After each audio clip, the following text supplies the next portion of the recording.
नमस्कार दोस्तों, मैं हूं वंदना भारती और आप देख रहे हैं कमोडिटी इनसाइट्स। आज है 2 जून और ये है मॉर्निंग एडिशंस। अगर ओवरऑल देखा जाए तो रात मार्केट बहुत ज़्यादा वॉलाटाइल थी और गोल्ड और सिल्वर में हम लोगों ने काफ़ी फॉल आता हुआ देखा और क्रूड ऑयल में एक अपसाइड था। आज के दिन मार्केट जो है वो थोड़ी सी फ्लैट है और फ्लैट ओपनिंग की यहाँ पे आप उम्मीद कर सकते हैं और धीरे धीरे यहाँ पे जो मूवमेंट है वो स्ट्रांग होती चली जाएगी। डॉलर इंडेक्स 99.2 के करीब है, यानी कि जो सेफ हेवन बाइंग है वो यहाँ पे रिटर्न आ रही है। सबसे पहले यहाँ पे एनर्जी काउंटर को ही लेंगे क्योंकि उससे इक्विटी कमोडिटी सारी चीज़ें प्रभावित हैं।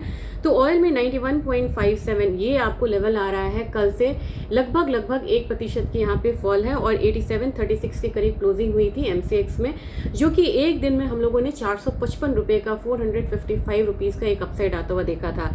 आज के दिन में हमें हो सकता है कि एक बार 8600 से 8650 तक के जो लेवल्स है वो देखने को मिले, यानी कि एक हल्का करेक्शन जो है वो क्रूड ऑयल में बनता हुआ नजर आएगा। लेकिन ये रात तक स्टेबल रहता है या नहीं ये देखने की बात है, क्योंकि स्टेटमेंट आने शुरू होते हैं ना तो आप देखते हैं ना कि लेट नाइट यहाँ पे एक इम्पैक्ट जो है आता है। अगर वॉर की बात की जाए तो अब यहाँ पे ट्रंप साहब ने कहा कि ये जो पीस डील है ये करीब अगले हफ्ते में होगी। तो जो हम उम्मीद कर रहे थे इस वीकेंड में वो इस हफ्ते भी ना होके ये अगले हफ्ते पे चला गया, यानी कि कहीं ना कहीं कंसेंसस नहीं बन रहा है। और वो जो बोल रहे हैं इजराइल और हिजबुल्लाह को कि यहाँ पे मतलब फाइट पे इन्वॉल्व नहीं होने, ये इतना आसान नहीं है क्योंकि nothing is happening in US. वहाँ पे कोई भी हार्म नहीं हो रहा, ना तो मतलब कि ह्यूमन लॉस है ना कुछ और लॉस है वहाँ पे। तो इट्स ईजी टू से कि आप लोग ये बंद कर दीजिए, लेकिन इतना आसान मुझे नहीं लग रहा है ये वॉर का बंद होना। और यही वजह है कि क्रूड ऑयल प्राइसेस जो है वो हायर साइड को मेंटेन किए हुए हैं। नेचुरल गैस की बात करेंगे 3.1 डॉलर के करीब, यानी कि आज एक रिकवरी का दिन है, बहुत ज़्यादा नहीं लेकिन 0.35% की रिकवरी देखने को मिल रही है। ये हो सकता है कि यहाँ पे ये रिकवरी स्ट्रांग होती हुई देखिए इंट्राडे में।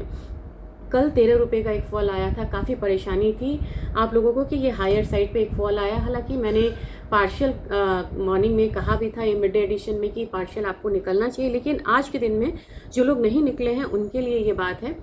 302 के करीब की क्लोजिंग हुई है। मुझे लग रहा है कि 305 307 वाला लेवल जो है वो धीरे धीरे फिर से यहाँ पे नेचुरल गैस में आता हुआ दिखेगा, क्योंकि थ्रू आउट 2 महीने से आप नेचुरल गैस का पैटर्न देख रहे हैं। वो हायर साइड जाता है, वहाँ से एक प्रॉफिट बुकिंग आती स्ट्रॉन्ग आती है, लेकिन धीरे धीरे वो हायर हाइज हायर लोज बनाता हुआ नजर आ रहा है। तो पैटर्न अपसाइड का है, लेकिन यहाँ पे वन साइडेड मूव नहीं है, ये चीज़ को ध्यान में रखना होगा।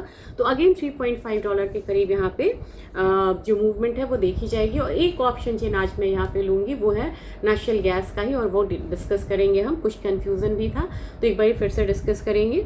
और अब बात कर लेते हैं बुलियन काउंटर की। बुलियन काउंटर में 4500 से ऊपर क्लोजिंग हुई थी, लेकिन आज डिफेंड करता हुआ नजर नहीं आ रहा। 4495 के करीब यहाँ पे ट्रेडिंग हो रही है। 12 डॉलर के करीब का यहाँ पे गिरावट है, लेकिन ओवरऑल देखा जाए तो 4400 ये हमें देखना होगा कि 4400 का जो इमीडिएट सपोर्ट है वो यहाँ पे गोल्ड मानता है या नहीं, क्योंकि बार बार वहाँ से हम लोगों ने वापसी आता हुआ देखा है। और ऑप्शन में भी मैंने सपोर्ट में दिखाया था कि 4400 के पास आपको 4500 के बाद 4400 के पास मेजर जो ओआई था वो खड़ा था। तो पुट साइड का ओआई खड़ा था, वो एक सपोर्ट की तरह काम कर रहा है। आज फिर से चेक करके देख सकते हैं। फिर अब अपने मार्केट की बात करेंगे। ये तो बाहर के मार्केट की बात हो गई। 1,54,252 ये एक रेंज था कल की मार्केट की क्लोजिंग का। 1323 के करीब मतलब कि माइनस हम लोगों ने आता हुआ देखा था। आज के दिन में दबाव बढ़ता हुआ नजर आ रहा है। मुझे लग रहा है कि 1,54,000 तो बहुत कम होगा, लेकिन मुझे लग रहा है कि 1,53,500 और अल्टीमेटली यहाँ पे 1,52,000 के करीब की कमोडिटी यानी कि गोल्ड आती हुई नजर आएगी। रुपी फैक्टर अगेन हमें यहाँ पे देखना होगा। कल के दिन में भी अगर आप ध्यान देंगे, बाहर 2% की गिरावट थी, हमारे यहाँ सिर्फ 1% की गिरावट थी। सिल्वर की बात करना जरूरी है। सिल्वर में अभी भी आपको फ्लैट मूवमेंट आ रहा है और बहुत ज्यादा गिरावट नहीं है, लेकिन सिल्वर धीरे धीरे यहाँ पे डाउन साइड ट्रेड कर रही है। कल जो डेटा आया था S&P manufacturing global manufacturing PMI था, वो डेटा यहाँ पे आपको नेगेटिव आया था, जबकि ISM मैन्युफैक्चरिंग यहाँ पे पॉजिटिव आया था। डेटा पे इम्पैक्ट आ रहा है और यहाँ पे सिल्वर में फिलहाल थोड़ा सा फ्लैट से दबाव वाला मूवमेंट हो सकता है। 2,66,000 की क्लोजिंग हुई थी, ज़्यादा डाउन साइड नहीं था, 800 था। तो मेरे ख्याल से यहाँ पे 2,64,000 से लेके 2,60,000 ये एक सपोर्ट जोन बनेगा। और आप लोगों में से काफ़ी लोगों का कहना था कि क्या यहाँ पे मतलब जो SIP जो ETF है वो यहाँ पे लेना चाहिए। अगर आपका ध्यान यहाँ पे एटलीस्ट ईयर एंड का है ईयर एंड यानी कि 2026 के एंड का जो लोग मिड टर्म सोच रहे हैं उनके लिए ये लेने का समय है।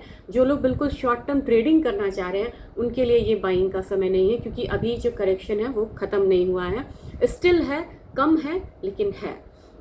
अब बात करेंगे यहाँ पे बेस मेटल काउंटर की। बेस मेटल काउंटर में आज फिर से हल्की सी जो तेजी है वो नज़र आएगी। एल्यूमिनियम 392 ऑलरेडी आ गया है, मैक्सिमम आप यहाँ पे 395 का लेके चलिए। धीरे धीरे ये कमोडिटी बढ़ रही है लेकिन हायर साइड पे स्टॉप लॉस बहुत बड़ा बनता है, इसलिए मैं थोड़ा सा इसको अवॉइड करके चलती हूँ। जिंक में 370 तक के जो लेवल्स है वो यहाँ पे आते हुए दिख सकते हैं।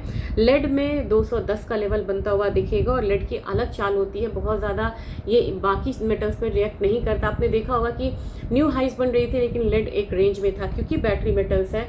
अब यहाँ पे इसकी डिमांड जो है वो बढ़ती हुई नजर आ रही है, तो मेरे ख्याल से 210 तक जाती हुई कमोडिटी दिख सकती है। कॉपर 1365.8 यानी कि 1366 के करीब यहाँ पे क्लोजिंग हुई थी ज़बरदस्त तेजी के साथ।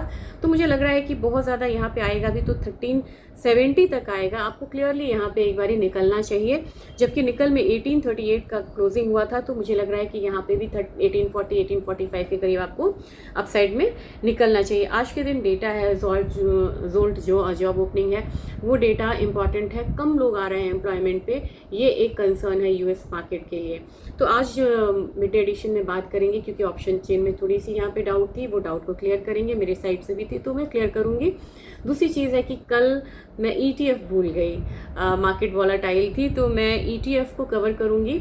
और अगर आपको बेस मेटल से रिलेटेड कोई भी या स्टील से रिलेटेड कोई स्टॉक्स की जानकारी लेनी हो, क्योंकि स्टील में मैंने देखा चाहे सेल हो या और स्टॉक्स हो बड़ी मूव आई थी, या फेरस नॉन फेरस जो भी मेटल्स में आपको अगर जानकारी चाहिए रिलेटेड स्टॉक्स में, वो आप कमेंट बॉक्स में ज़रूर लिखिएगा। आज उसको इंक्लूड करेंगे मिड एडिशन में। तो चर्चा रहेगी 1-2 ऑप्शन चेन को लेके, ETF को लेके और मेटल शेयर्स को लेके। Thank you.